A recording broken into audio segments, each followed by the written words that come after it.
next topic for this chapter of photosynthesis, that is already what we have discussed till now, that are about the C3 and the C4 pathways, right? So coming to the next is about the photorespiration. Photorespiration. What is this photorespiration? In the presence of light, when the plant starts taking oxygen and removing out carbon dioxide, then we say it is photorespiration. Easy, है ना? But actually why it happens? Photorespiration होता क्यों है? हम लोगों ने कल एक साइकिल किया था, that is the C3 cycle, Kelvin cycle, है ना? So the very first starting you can say material which was required, the starting chemical which was required, that was IUBP. RUBP, that is rubisco biphosphate bisphosphate 1,5 bisphosphate. तो अब ये जो है that is being catalyzed also by the enzyme that is rubisco ribulose by6, मैंने अभी rubisco तो नहीं बोल दिया शायद, I'm wrong. It is ribulose 1,5 bisphosphate which is being catalyzed by the enzyme that is rubisco. ये rubisco के बारे में हमने आपको पहले पढ़ाया हुआ. अब rubisco के condition में this is rubisco. This is, I said that this acts as the enzyme where it is IUBP carboxylase जो enzyme है, IUBP carboxylase oxygenase, ठीक है? IUBP carboxylase ऐसे जिसको लिख सकते हो, this is IUBP carboxylase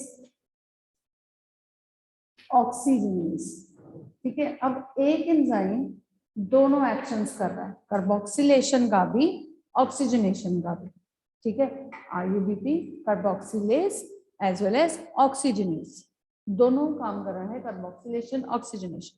अब कल वाला अगर आप साइकिल देखोगे तो we started with the RUBP, है ना, and then added with the carbon dioxide. मैं सिर्फ आपको भी अपने फर्स्ट स्टेप पे बता रही हूँ, that is atmospheric carbon dioxide इसके अंदर एड ऑन हो गई, और प्रोसेस कौन सा चला, that is of carboxylation, ठीक है? अब इस प्रोसेस के साथ हमारा फर्दर पूरा का पूरा साइकिल चलेगा, कार्बोक्सिलेशन से आगे further by products and products and following also the triose phosphate जिसने आगे शुगर स्टार्च बनाए, है ना? तभी पॉसिबल हो पाए ना अगर कार्बन डाइऑक्साइड का फिक्सेशन हुआ तो. Means what, when this is getting into the process of carboxylation, the action of this RUBP carboxylase is taking place. उस टाइम पे कार्बोक्सिलेज की तरह एक्ट करता है ये, जिसकी वजह से ये कार्बोक्सिलेशन में हेल्प करता है और आगे फर्दर शुगर्स और एनर्जीज जो हैं वो सारी चीजें जो हैं वो प्रोड्यूस हो पाएगी, ठीक है? जो शुगर मॉलिक्यूल्स हैं, सुक्रोज है, स्टार्च है, वो प्रोड्यूस हो पाए, ठीक है? दैट इज ये एक प्रोसेस जो है वो स्मूथली कंडक्ट हो पाए. लेकिन जब ऑक्सीजन का कंसंट्रेशन ज्यादा हो जाए, ठीक है, ऑक्सीजन भी साथ साथ में प्रोड्यूस हो रही है, when there is a high concentration of the oxygen or when there is a high temperature also, under these two factors what is going to happen, this IUBP starts acting as oxygenase now. समझ आया? पहले जब तक carboxylase act कर रहा था तब तक कार्बन डाइऑक्साइड की फिक्सेशन में ये हेल्प कर रहा था, लेकिन जब दो फैक्टर्स इफेक्ट हुए यानी कि ऑक्सीजन का कंसंट्रेशन बढ़ गया प्लस साथ में टेम्परेचर बढ़ गया, तो इन कंडीशंस में क्या हुआ, there is the IUBP which starts acting as a oxygenase, thereby leading to the oxidation of the RUBP. Oxidation होनी शुरू हो जाती है इसकी RUBP की, बजाय कार्बोक्सिलेशन के ऑक्सीडेशन शुरू हो जाएगा RUBP का, क्योंकि अब वो ऑक्सीजनेस की तरह एक्ट कर रहा है. अब कार्बोक्सिलेशन स्टेप नहीं करवा रहा तो क्या करवा रहा है, ऑक्सीडेशन करवा रहा है. पहले RUBP की कार्बोक्सिलेशन हो रही थी, अब ऑक्सीडेशन हो रही है. As a result of what, this is going to continue with the further products?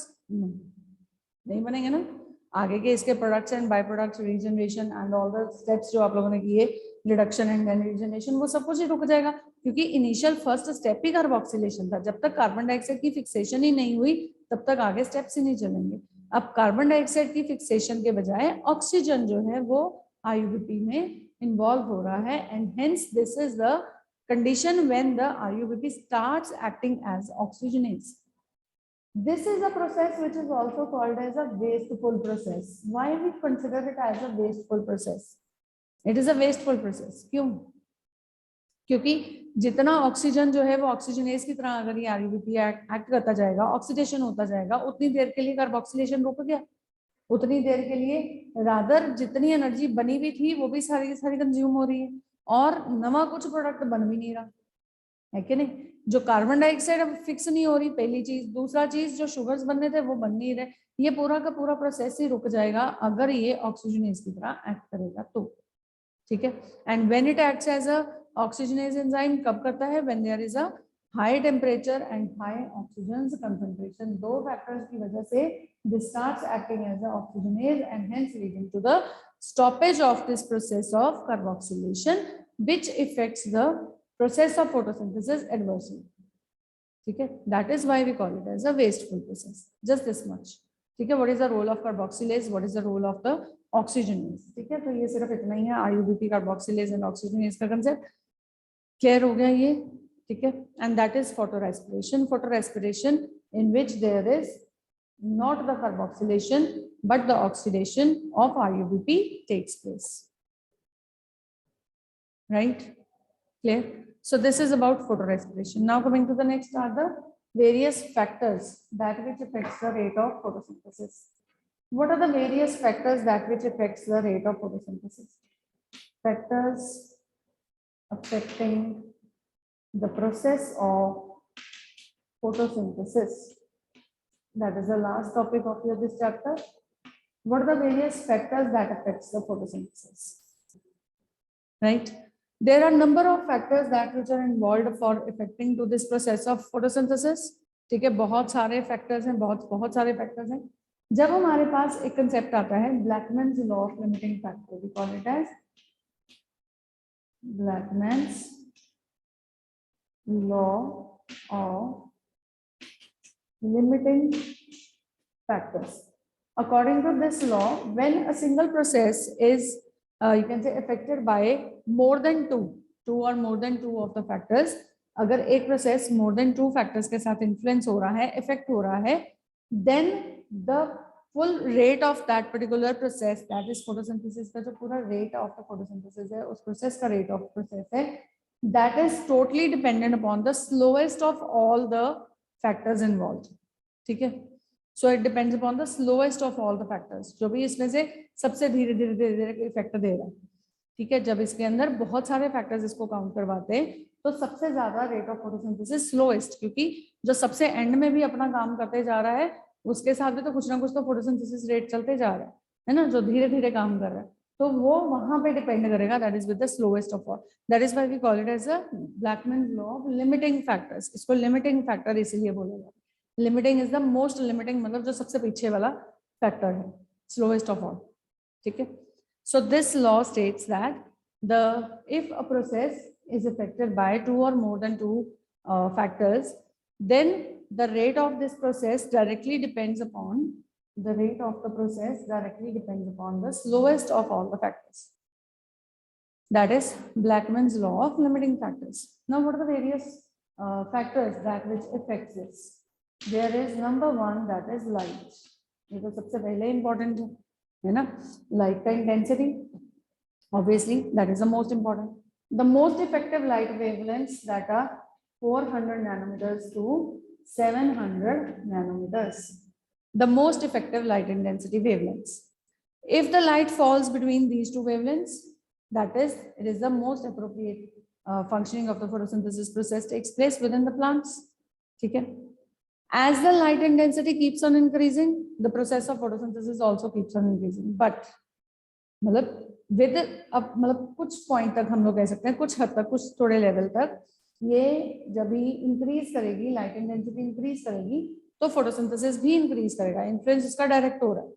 ठीक है, लेकिन कुछ एक लेवल ऐसा आएगा कि जब भी लाइट इंटेंसिटी बहुत ज्यादा इंक्रीज हो गई है, एक लेवल के बाद बहुत ज्यादा इंक्रीज हो जाती है लाइट इंटेंसिटी, तो वो इतनी अप्रोप्रिएटली काम नहीं भी कर पाती।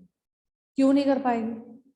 क्यों नहीं कर पाएगी? हाँ जी, the light intensity as it increases, the rate of photosynthesis increases, but up to a certain level. At a level, if the light intensity is more, it is still increasing more, but it is not giving any influence to the photosynthesis. Why is that happening? बताओ, it is a general knowledge answer. Light intensity बढ़ता जा रहा है, photosynthesis बढ़ता जाएगा, लेकिन एक level पे आके suppose light intensity बढ़ता जा रहा है still, लेकिन photosynthesis पे कोई influence नहीं हो रहा। क्यों नहीं होगा बताओ?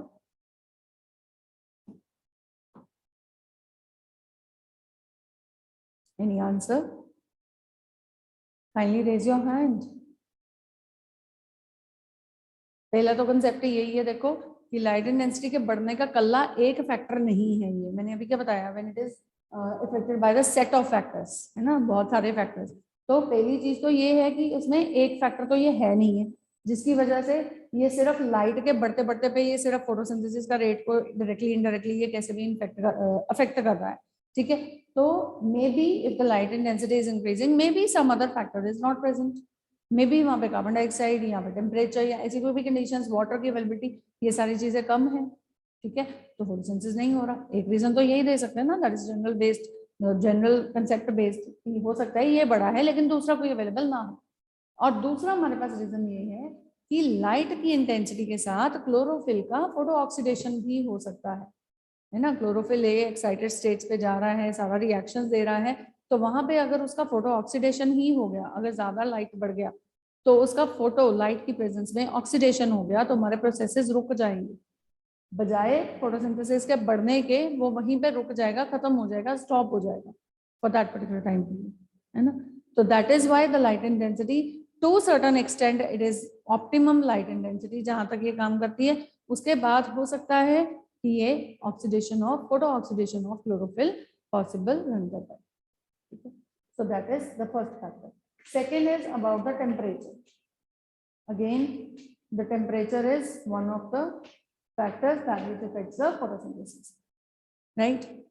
Temperature basically that is जब जैसे अभी भी हमने बात करा यहाँ पे फोटो रेस्पिरेशन, अगर बहुत ज्यादा हाई टेम्परेचर्स हो जाते हैं और हाई ऑक्सीजन का कंसंट्रेशन भी रहता है साथ में, तो that leads to the what was this photo respiration, ठीक है। तो फोटो रेस्पिरेशन में ये लीड कर सकता है, ठीक है। So this is basically otherwise not much affected, ठीक है। जो फोटोसिंथेसिस है टेम्परेचर के साथ कंसर्न है, it is directly or indirectly not much affecting the particular process of photosynthesis। बस इतना है कि शायद ये टेम्परेचर का हाई राइज होने से बहुत ज्यादा तो फोटो रेस्पिरेशन करा रहा है, हाई राइज करवा रहा है, बट अदरवाइज अगर हम बात करें कि टेम्परेचर के राइज होने पे, सिंपल राइज होने पे कंडीशंस जो हैं, जैसे समर में यूजुअली जो होता है टेम्परेचर बहुत ज्यादा हाई होता है, तो उसमें रिक्वायरमेंट ऑफ वाटर जो है वो ज्यादा हो सकती है, तो it may effect the other factors, ये हो सकता है, ठीक है। Otherwise it is not affecting the rate of photosynthesis as such. Factor दूसरे, पानी की अवेलेबिलिटी को ज्यादा उसने, मतलब रिक्वायरमेंट को ज्यादा उसने बढ़ा दिया। अगर पानी नहीं अवेलेबल है, water is not available, then the effect will be there, है ना। तो this is the temperature as such, it is not affecting the more of the photosynthesis, but normally speaking the C4 plants they require an optimum high temperature, थोड़ा सा content उसका ज्यादा होता है, थोड़ा सा लेवल ज्यादा होता है C4 प्लांट्स की वर्किंग के लिए। ऑप्टिमम टेम्परेचर जो होता है थोड़ा सा हाई टेम्परेचर है, और C3 जो है उनकी वर्किंग के लिए there is a optimum temperature which is a comparatively low temperature, ठीक है। So this requires a bit high and this requires a bit low temperature for their proper functioning for the process of photosynthesis, ठीक है। So this is the second factor that affects the photosynthesis. Now coming to the third, that is the carbon dioxide concentration. Obviously, when the concentration of the carbon dioxide is more, there will be the less chances of the oxygen's concentration also to be more, and hence photorespiration nahi hoga, oxidation nahi hoga. So carbon dioxide ka concentration that again leads to certain level only, but leads to the process of the photosynthesis, okay? That leads to the process of photosynthesis. Why? Because it is the carbon dioxide only which needs to be reduced, forming the further required products, ठीक है। So carbon dioxide concentration also influences the photosynthesis, but it is not as such again that we can say it is a direct or indirect type of the relation between the two, but there is particular concentrations में हमेशा एक concentration ऐसा भी रहता है जो एक particular level पे आके जैसे saturations जो है वो provide कर देता है, और उसके बाद it won't be any more effective, मतलब उस saturation concentration के बाद अगर कार्बन डाइऑक्साइड बढ़ता भी जाएगा तो it won't be more effective till the process is continuing because of the concentration is normal, then it is okay, ठीक है। और जब तक ये सारे के सारे सेल्स जो हैं वो ब्लॉक हो चुके अपना काम कर रहे हैं, तब तक एक saturation कंडीशन आ गई, और उसके बाद की कंसंट्रेशन कुछ ज्यादा बड़ा फर्क इस पे डालेंगे, ठीक है। And last is availability of the water. Water is again the requirement of the photosynthesis, because the water will split and further the electrons gets balanced, photons are added, and hence the whole process is added on to that. ठीक है, तो ये water की splitting भी जरूरी है, water's presence is necessary for the photosynthesis. But in this again water का concentration again जितना का requirement है plant के लिए उतना ही वो ले पाएगा. And accordingly, if there is more of the water, let's say आपने पानी बहुत ज़्यादा दे दिया plant को, and it is just it is stagnant in the on the surface of the soil in the potted plant.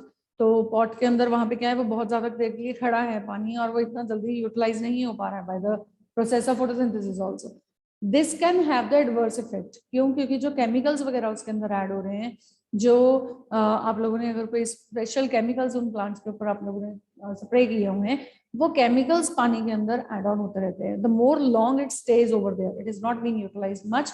The more long it stays over there, the more is the accumulation of those salts into the water, and that may also be taken by the plant as such, leading to the adverse effects. फिर तो वो adverse effects हो जाएंगे, ठीक है. But वो तो condition ही अलग है जिसमें हम लोग ये बात करें कि salts add on हो जाएंगे तो वो salt accumulation कर देता है, symptoms आते हैं, swollen हो जाते हैं organs, ठीक है, तो वो अलग concept है. लेकिन अदरवाइज प्लांट्स में पानी देना जरूरी है for the process of photosynthesis, as it is directly involved for the steps, especially for the first, that is the splitting of the water into the different ions. Okay, so this is about the photosynthesis, the 4 factors and the whole chapter. Any doubt to anyone from this chapter? Anji, anybody having any question, any doubt?